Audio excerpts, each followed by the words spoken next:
ఎవరి జాతకంలో అయితే శుక్రుడు సరిగ్గా లేడో, ఎవరికైతే జీవితంలో వైభోగం లేదు, మంచి బట్టలు, బంగారాలు, వైభోగాలు, కార్లు, మేండ్లు లేవో వాళ్ళకి శుక్రుడు సరిగ్గా లేడని అర్థం.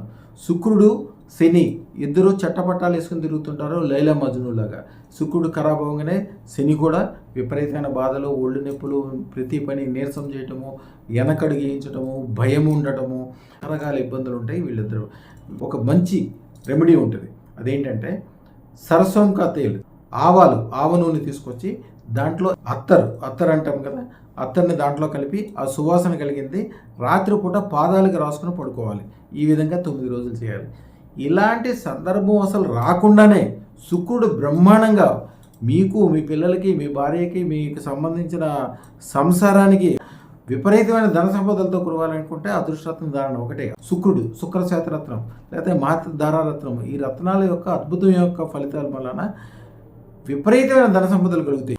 అదృష్టరత్నం ఉన్న చోట మీకు తెలియకుండానే అద్భుతమైన విజయాలు కలుగుతాయి. శుభం భూయాత్, శుభం భూయాత్.